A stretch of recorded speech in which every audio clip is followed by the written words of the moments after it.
नमस्कार। प्रस्तुत है आज का चिंतन। विचार प्रेरक और ज्ञानवर्धक साहित्य की अपेक्षा अधिकांश लोगों को कथा कहानियों वाला हल्का फुल्का साहित्य अधिक आकृष्ट करता है। इसका कारण है कि प्रायः लोग ज्ञानवर्धन और प्रेरणा ग्रहण के लिए नहीं, मनोरंजन के लिए ही पढ़ना ज़्यादा पसंद करते हैं। विचार प्रेरक और ज्ञानवर्धक साहित्य के अनुशीलन में जहाँ व्यक्ति को मस्तिष्कीय श्रम करना पड़ता है, वहीं हल्का फुल्का साहित्य पढ़ने से लोगों को एक राहत सी मिलती है। चिंताएं, परेशानियां और कठिनाइयां जब अनुभूति के गहनतम तल को छूती और व्यक्ति को संत्रस्त करती है तो व्यक्ति उनसे मुक्त होने के लिए छटपटा उठता है। इसके लिए दो मार्ग हैं। एक तो उन्हें बदलने के लिए संघर्ष किया जाए और दूसरा उनके प्रति बेहोश हो जाया जाए।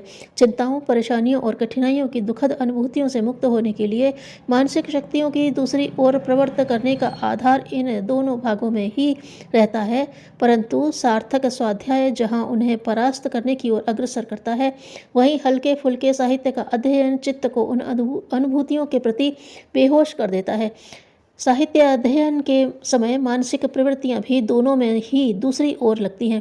कहा जा सकता है बेहोशी होती है, परंतु बेहोशी में अंतर है। स्वाध्याय वाली बेहोशी रोगी के ऑपरेशन से पूर्व किए जाने वाली बेहोशी है, जिसमें कि उपचार होता है, और हल्का फुल्का पढ़ने की आदत शराब या तीव्र मादक पदार्थ पीने के बाद आने वाली बेहोशी है। एक में लाभ और स्वास्थ्य की संभावना जुड़ी है तथा दूसरे में हानि, पलायन और अस्वास्थ्य की। अधिकांशतः लोगों को हल्का फुल्का पढ़ने की ओर ही अधिक प्रवृत्त पाया जाता है। लोग साहित्य का गंभीर और सृजनशील पक्ष छोड़कर मादक तथा नाटक पक्ष की ही अधिक पसंद करते हैं।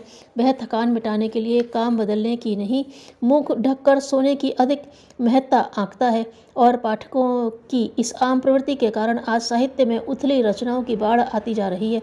इस स्तर का साहित्य पढ़ने वालों की संख्या भी चिंतनीय रूप से बढ़ती जा रही है। कुत्सित साहित्य की खपत, प्रकाशन और विक्रय वितरण के अनेक पक्ष एवं पहलू हैं। पाठक ने पहले इस साहित्य को पसंद किया होगा।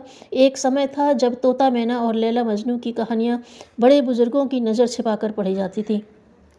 लोग खुले रूप में उन पुस्तकों या उस तरह की अन्य किताबों को स्वीकार नहीं कर पाते थे, पर जब से प्रेस व्यवसाय ने उन्नति की है और विज्ञापन युग ने अपने पांव पसारे हैं, तथाकथित प्रेम कथाओं और सत्य कहानियों के रूप में पिछली वयस्क पुस्तकों से भी अधिक घिनौनी पाठ्य सामग्री बिकने लगी है। प्रकाशक गण पाठकों की इस भावनात्मक कमजोरी का लाभ उठाने से शायद चूकना नहीं चाहते, जिसमें वह अपनी पाशविक इच्छाओं को तृप्त करने के लिए लालायित रहता है। उचित तो यह है कि उसके विकारों को रचनात्मक दिशा दी जाए, परंतु व्यवसाय बुद्धि के लोग शराब, गांजा, भांग, चरस जैसे घातक मादक पदार्थों की तरह इस स्तर की चीज़ें भी बेचना बुरा नहीं समझते। उनके लिए पाठक के हित अनहित का विचार गौण है और अपना आर्थिक लाभ प्रमुख। यह एक तथ्य है कि बुरी चीज़ भी अच्छाई की आड़ में चलती है। बेईमानी ईमानदारी के चोले में ही जीवित रहती है तथा संकीर्ण स्वार्थ भी आदर्शों का जामा पहना कर ही पूरे किए जा सकते हैं। कुत्सित साहित्य भी जीवन का कटु यथार्थ भटके लोगों को जगाने और सच्ची शिक्षा देने के नाम लेकर ही बेचा जाता है। तथाकथित यथार्थ दिशा निर्देशक और सत्य के रूप में सामने लाया जाने वाला कुत्सित साहित्य जीवन के मधु में विषों का घोल ही तैयार करता है। रहस्य, रोमांच, डाकेजनी, बलात्कार, प्रेम कहानियाँ, रोमांटिक उपन्यास और केवल वयस्कों के लिए साहित्य इतने बड़े पैमाने पर छपता और बिकता है कि प्रेरक, विचारोत्तेजक साहित्य दूसरे पड़ले में शेर के बदले छटाक ही सिद्ध होता है। जीवन के अन्य क्षेत्रों की भांति साहित्य क्षेत्र में भी पाश्चात्य प्रवृत्तियों का अंधानुकरण चल पड़ा है। यौन संबंधों की स्वच्छंदता, यंग क्लबों का चित्रण, उन्मुक्त जीवन, पश्चिमी नाच रंग, होटल, क्लब आदि परिस्थितियों को इस प्रकार पृष्ठों पर उतारा जाता है कि पाठक उनकी भूल भुलैयों में ही खोकर रह जाता है तथा एक स्वप्निल जीवन का आदी हो जाता है।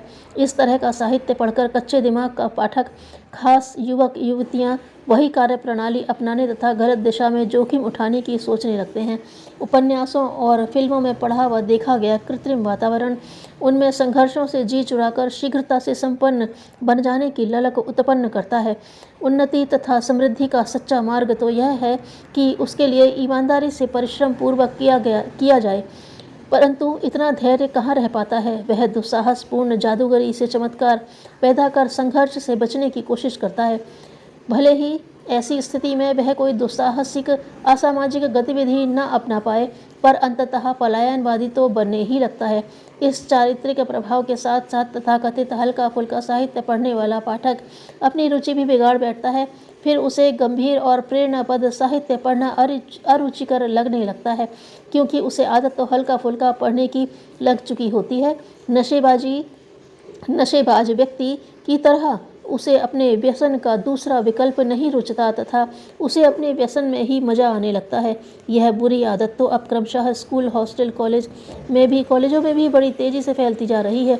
भावी नागरिकों के स्वरूप की कल्पना से ही रोम रोम सिहर उठता है। जीवन निर्माणकारी विचारों के संसर्ग तथा अध्ययन के लिए आवश्यक है कि जन सामान्य की रुचियों को उधर मोड़ा जाए। मनोरंजन की दृष्टि से कहानियाँ पढ़ना कोई बुरा नहीं है, बुरा स्तरहीन पुस्तकों का चुनाव है। यह सच है कि विज्ञापन और प्रचार से प्रभावित होकर सहज बुद्धि का व्यक्ति उस ओर आकृष्ट होने लगता है। इसके लिए उपयोगी तथा जीवन निर्माणकारी साहित्य के लिए भी उसी प्रकार का प्रचार तंत्र खड़ा करने की आवश्यकता है। जितना शीघ्र हो सके हम इस कुत्सित धारा को रोक सकें उतना अच्छा है। अपने को वश में करने से ही पूर्ण मनुष्यत्व मिलता है। धन्यवाद।